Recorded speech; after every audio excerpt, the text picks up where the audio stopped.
Hello student, स्वागत है आप सभी लोगों का आपके अपने चैनल पीसीएम सेट में। देखिए, कक्षा 12 और कक्षा 10 दोनों में यह टॉपिक इंपॉर्टेंट है। बोर्ड की परीक्षाओं में पूछा जाता है उत्तल लेंस के लिए वस्तु की दूरी स्मॉल यू, आप इसको दूसरा कुछ भी मान सकते हैं, यू वी एफ, फोकस दूरी को तो एफ से ही माना जाता है। वस्तु की दूरी और प्रतिबिंब की दूरी को आप किसी और शब्द, अंग्रेजी के शब्दों से आप डिनोट कर सकते हैं, प्रदर्शित कर सकते हैं। तो ये कक्षा 10 और 12 दोनों के लिए बहुत इंपॉर्टेंट टॉपिक है। देखिए, लिखा गया उत्तल लेंस के लिए वस्तु की दूरी स्मॉल यू, प्रतिबिंब की दूरी स्मॉल वी तथा फोकस दूरी स्मॉल एफ में संबंध। जो सूत्र आपका आएगा वह 1/f इक्वल टू आएगा 1/v माइनस 1/u रहेगा यह। तो इस टॉपिक को समझने के लिए आप ध्यान दीजिए। सबसे पहले चाहिए होगा एक उत्तल लेंस। अब हम एक उत्तल लेंस हमने ले लिया जिसका प्रकाशिक केंद्र कैपिटल सी। देखिए, लिखते कैसे, धीरे धीरे हम आपको बता रहे हैं, आप लोग पॉज करके धीरे धीरे लिख भी सकते हैं, नोट भी कर सकते हैं। ध्यान दीजिए, माना एक अवतल लेंस कैपिटल यल है जिसका प्रकाशिक केंद्र कैपिटल सी। ये प्रकाशिक केंद्र सी, यह बिंदु है, ठीक है। यह जो बिंदु है यह लेंस का प्रकाशिक केंद्र है। यदि नहीं जान रहे हैं प्रकाशिक केंद्र क्या है तो बता दे, लेंस में स्थित वह बिंदु जिससे होकर चलने वाली प्रकाश किरणें बिना अपवर्तित नहीं होती, अपने मार्ग से विचलित नहीं होती और सीधी चली जाती हैं, तो लेंस में उसी बिंदु को हम प्रकाशिक केंद्र कहते हैं। देखिए, हम बता रहे हैं कि इसको कैसे लिखना है। इसी चित्र की सहायता से आपको इसका कथन लिख लेना है, इसके बाद आप इसको डिराइव कर सकते हो, वो सूत्र ला सकते हैं। कहेंगे, माना एक अवतल लेंस कैपिटल यल जिसका प्रकाशिक केंद्र कैपिटल सी, प्रथम फोकस F1 तथा द्वितीय फोकस F2 है। लेंस के मुख्य अक्ष ये आपका है जो प्रकाशिक केंद्र से होकर जा रहा है। लेंस के मुख्य अक्ष पर एक वस्तु AB कहां पर स्थित है? द्वितीय फोकस और इस तरफ हाथ चलेंगे तो अनंत पर, तो द्वितीय फोकस और अनंत के बीच में स्थित है। क्या कहेंगे? अवतल लेंस के मुख्य अक्ष पर द्वितीय फोकस तथा अनंत के बीच में एक वस्तु AB स्थित है। वस्तु AB से, या आप कह सकते हैं वस्तु AB के बिंदु B से मुख्य अक्ष के समांतर चलने वाली प्रकाश किरण, देखिए BO यह मुख्य अक्ष है, इसके समांतर चले, मुख्य अक्ष के समांतर चलने वाली प्रकाश किरण BO या OB आप कह सकते हैं। लेंस से अपवर्तन, देखिए इसका अपवर्तन हो रहा है, इस तरफ चली जा रही है, लेकिन इसको जब आप पीछे बढ़ाएंगे इसको आभासी किरण भी कहेंगे आप। ये आभासी किरण, चूंकि यह तो इस तरफ चली जा रही है ना, इसको आप पीछे बढ़ा रहे हैं इसलिए इसको आभासी किरण भी कहते हैं। तो पीछे बढ़ाने पर यह क्या, मुख्य अक्ष के द्वितीय फोकस पर मिलती है। तथा दूसरी किरण, देखिए दूसरी किरण कहां से होकर जा रही है, तथा दूसरी किरण जो प्रकाशिक केंद्र से होकर जाती है बिना अपवर्तित हुए सीधी रेखा में चली जाती है। यह दोनों, यानी ये जो पहली किरण चल रही है और दूसरी किरण अपवर्तन के बाद एक दूसरे से बिंदु B डैश पर मिल रही है। बिंदु B डैश से मुख्य अक्ष पर लंब यदि खींच दिया गया तो यह प्राप्त A डैश B डैश वस्तु AB का आभासी, सीधा तथा वस्तु से छोटा प्रतिबिंब प्राप्त हुआ। आभासी प्राप्त हुआ, सीधा तथा वस्तु से छोटा प्रतिबिंब प्राप्त हुआ। एक और बात सुनिए, धीरे धीरे हम बता रहे हैं, आप लोग लिख भी सके जिसकी सहायता से। क्या, माना एक अवतल लेंस कैपिटल यल जिसका प्रकाशिक केंद्र कैपिटल सी, प्रथम फोकस F1 तथा द्वितीय फोकस F2 है। लेंस के मुख्य अक्ष पर लेंस के सामने द्वितीय फोकस तथा अनंत के बीच में एक वस्तु AB स्थित है। वस्तु AB के बिंदु B से मुख्य अक्ष के समांतर, देखिए मुख्य अक्ष इसके समांतर, मुख्य अक्ष के समांतर चलने वाली प्रकाश किरण BO लेंस से अपवर्तन के पश्चात द्वितीय फोकस से होकर जाती हुई प्रतीत होती है। ये चूंकि यहीं से अपवर्तित इस तरफ हो जा रही है, ऐसा लग रहा है यहां से जा रही है ना, इसलिए कहेंगे द्वितीय फोकस से होकर जाती हुई प्रतीत होती है। तथा दूसरी किरण जो प्रकाशिक केंद्र से होकर जाती है बिना अपवर्तित हुए, बिना अपवर्तित हुए मतलब अपने मार्ग से विचलित नहीं हो रहे, बिना अपवर्तित हुए सीधी रेखा में चले जाती है। यह दोनों किरणें एक दूसरे को बिंदु बी डैश पर काटती हैं। बिंदु बी डैश से मुख्य अक्ष पर लंब खींचने पर प्राप्त ए डैश बी डैश वस्तु ए बी का आभासी, सीधा तथा वस्तु से छोटा प्रतिबिंब है। अब आगे देखिए, आगे इसको चित्र की सहायता से ही आप यह सूत्र लाएंगे। कैसे लाएंगे? देखिए, इसी चित्र में आप देखेंगे ए बी सी, ए बी सी यह त्रिभुज है आपका, ए डैश बी डैश यह इस प्रकार से है। ध्यान दीजिए, देखिए A B C, A dash B dash C, यह एक ही में त्रिभुज है। यह 90 अंश तो इसका भी यह 90 अंश हो गया। यह भुजा देखिए, तो यह समरूप त्रिभुज है। जब यह समरूप त्रिभुज है तो आप कह देंगे समरूप त्रिभुज के नियमानुसार, क्या कहेंगे? चित्र में त्रिभुज ए बी सी व त्रिभुज ए डैश बी डैश सी समरूप है, अतः समरूप त्रिभुज के नियम से, समरूप त्रिभुज के नियम से, देखिए समरूप त्रिभुज का नियम पिछले टॉपिक में आप जब उत्तल लेंस के लिए पढ़े होंगे तो उसमें हमने बता दिया था, फिर बता दे रहे हैं। देखिए क्या, दो या दो से अधिक समरूप त्रिभुजों में उनके सबसे बड़े कोण की संगत भुजाओं का अनुपात बराबर होता है। सबसे बड़ा कोण देखिए यहाँ इसमें यहाँ पे है, तो सबसे बड़े कोण की संगत भुजाओं का अनुपात बराबर होगा। तो सबसे बड़ा कोण आपका यह है, तो आप लिख देंगे संगत भुजा क्या है? ए बी और ए सी, इसमें ए डैश बी डैश और ए सी, तो ए बी बटा ए सी, देखिए ए बी बटा ए सी बराबर ए डैश बी डैश बटा ए डैश सी। अब अगर आप इसको यहां पक्षांतर कर दें, इसको यहां तो आ जाएगा आपका ए बी बटा ए डैश बी डैश बराबर ए सी बटा ए डैश सी, ये समीकरण 1 हो गया। आगे देखिए, इसी प्रकार से देखिए, इसी प्रकार दो और त्रिभुज होंगे। कौन से? ओ सी एफ टू, देखिए यह त्रिभुज आपका ओ सी एफ टू, यह त्रिभुज A dash B dash F two, यह त्रिभुज O C F two A dash B dash F two, ये दोनों त्रिभुज क्या होंगे? समरूप होंगे। इसी प्रकार त्रिभुज ओ सी एफ टू व त्रिभुज A dash B dash F two समरूप है, अतः समरूप त्रिभुज के नियम से, समरूप त्रिभुज के नियम से देखिए क्या हो जाएगा? ओ सी बटा सी एफ टू, ओ सी बटा सी एफ टू बराबर ए डैश बी डैश बटा ए डैश बी डैश बटा ए dash F two, A dash F to. अब लिख लेंगे, चूंकि ओ सी बराबर ए बी, देखिए ओ सी जो है ए बी के बराबर, दो समांतर रेखाओं के बीच की दूरी, दो समांतर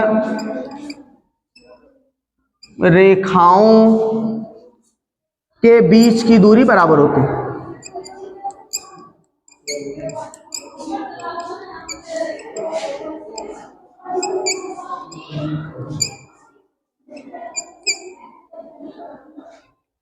जब ऐसा है तो आप लिख देंगे इसको जो है यहां पे, यह इसके स्थान पे लिख देंगे, ये हो जाएगा आपका ए बी बटा, इसके स्थान पे आप ए बी लिख देंगे, इसको यहां पक्षांतर कर दीजिए, ए डैश बी डैश बराबर सी एफ टू बटा ए डैश एफ टू, ये हो गया समीकरण 2। अब आप समीकरण 2 और समीकरण 1 से क्या पाएंगे? देखिए, लिख देंगे समीकरण 1 व 2 से। तो आप देख रहे हैं कि समीकरण 1 और 2 में बायां पक्ष जो है बराबर है। जब बायां पक्ष बराबर है तो दायां पक्ष भी बराबर होगा। तो आपका आ जाएगा AC बटा A डैश C बराबर CF2 बटा A डैश F2। अब चूंकि सभी दूरियों को देखिए प्रकाशिक केंद्र से लिया गया, प्रकाशिक केंद्र से ही वस्तु की दूरी को U माना गया, प्रकाशिक केंद्र से प्रतिबिंब की दूरी को V माना गया, प्रकाशिक केंद्र से ही फोकस की दूरी को स्मॉल f लिया गया है। तो जो हमें समीकरण प्राप्त हुआ, क्या उसमें सभी में C बिंदु है? 3 में तो है, 1 में नहीं है ना। तो इसको भी चित्र की सहायता से बना लीजिए। क्या लिखेंगे? चित्र से A डैश F2 का मान क्या आएगा? देखिए A डैश F2 का मान यही निकालना है। तो आप क्या लिख दे? CF2। देखिए CF2 पूरी दूरी में से अगर हम यह दूरी को कम कर दें या घटा दें तो आपको यही बचेगा ना। तो CF2 minus A dash C, तो आ जाएगा आपका A डैश F2 की दूरी को हम क्या लिख देंगे? CF2 minus A dash C। अब यह समीकरण क्या हो जाएगा? देखिए अब यह समीकरण हो जाएगा आपका AC बटा A डैश C बराबर CF2 बटा A डैश F2 के स्थान पर, देखिए A डैश F2 के स्थान पर अब यह लिख देंगे क्या? CF2 minus A dash C। यह समीकरण नंबर 3। अब आपको जो माना गया वही लिख लीजिए केवल। क्या लिखेंगे? ध्यान दीजिए, लिखेंगे आप माना अवतल लेंस के प्रकाशिक केंद्र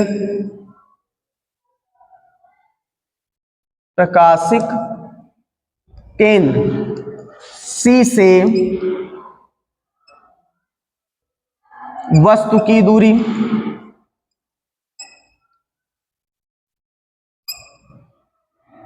तो दूरी क्या हो जाएगी? प्रकाशिक केंद्र C से यहां तक की दूरी को क्या कहेंगे? AC ना। AC बराबर, चूंकि यह दूरी लेंस के सामने की ओर मापी गई इसलिए ऋणात्मक होगी।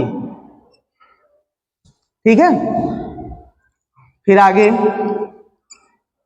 अवतल लेंस के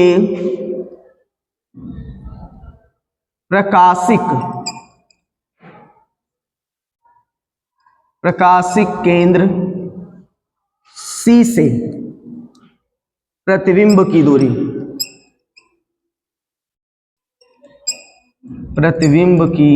दूरी, देखिए यह क्या है? आपका प्रतिबिंब की यहां है तो A डैश C, यह भी क्या होगा? ऋणात्मक ही होगा। तथा लेंस की फोकस दूरी क्या हो जाएगी? CF2 बराबर माइनस F। अब ये जो मान है ना, इसको समीकरण 3 में रखना है। लिख देंगे समीकरण 3 में इन सभी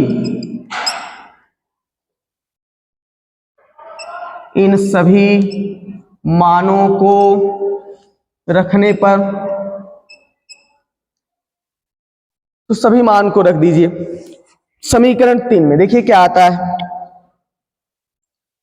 जब रखेंगे AC के स्थान पर minus U, A dash C के स्थान पर माइनस V और CF2 के स्थान पर माइनस F और CF2 के स्थान पर पुनः माइनस F, फिर माइनस का चिन्ह ए डैश सी का मान माइनस भी, इसको ब्रैकेट में लिख देंगे माइनस। ये माइनस से माइनस कैंसिल हो गया, माइनस का गुणा हो गया प्लस हो गया, तो समीकरण बन गया आपका u अपान v बराबर माइनस एफ बटा माइनस एफ प्लस v। इसके बाद की कहानी यहां देखिए,